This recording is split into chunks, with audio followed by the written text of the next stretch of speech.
નમસ્તે. આજે હું તમને પમ્પકિન સીડ્સ વિશે માહિતી આપીશ.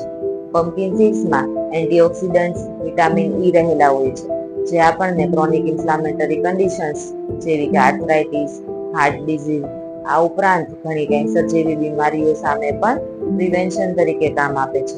તેમાં રહેલું વિટામિન ઈ એ આપણા સ્કિન અને હેર માટે પણ ફાયદાકારક છે.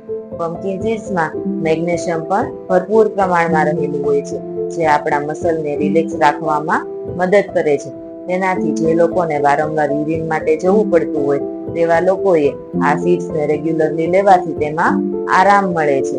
પમ્પકિન સીડ્સ એ હાડકાને મજબૂત રાખવામાં પણ મદદ કરે છે અને તેમાં રહેલું મેગ્નેશિયમ ઇન્સ્યુલિનને રેગ્યુલેટ કરવામાં પણ મદદ કરે છે. તેનાથી ડાયાબિટીસ વાળા પેશન્ટો માટે તે ખૂબ ફાયદાકારક છે. તેમાં રહેલું ઝિંક અને વિટામિન ઈ એ આપણી ઇમ્યુનિટી બૂસ્ટ કરે છે. તેનાથી આપણી રોગ પ્રતિકારક શક્તિ વધે છે અને આપણે વિવિધ રોગો સામે લડી શકીએ છીએ.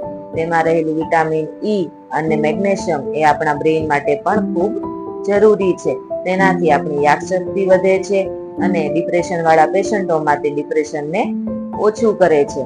પમ્પકિન સીડ્સને રાત્રે સૂતા પહેલા જો 1 ટેબલ સ્પૂન લેવામાં આવે તો તે આપણને સારી ઊંઘ આપે છે, કારણ કે તેમાં ટ્રિપ્ટોફેન રહેલું હોય છે, જે આપણી માઇન્ડ અને બોડીને રિલેક્સ રાખવામાં મદદ કરે છે. તો આવી રીતે જો રેગ્યુલરલી પમ્પકિન સીડ્સને લેવામાં આવે તો આપણને ઘણા બધા હેલ્થ બેનિફિટ્સ આપે છે. હવે પમ્પકિન સીડ્સને કેવી રીતે લઈ શકાય? તો પમ્પકિન સીડ્સને પલાળીને લઈ શકાય, ડ્રાય રોસ્ટ કરીને પણ લઈ શકાય. આ સિવાય તેને સ્મૂધી અથવા તો શેકમાં એડ કરીને પણ લઈ શકાય. નમસ્તે.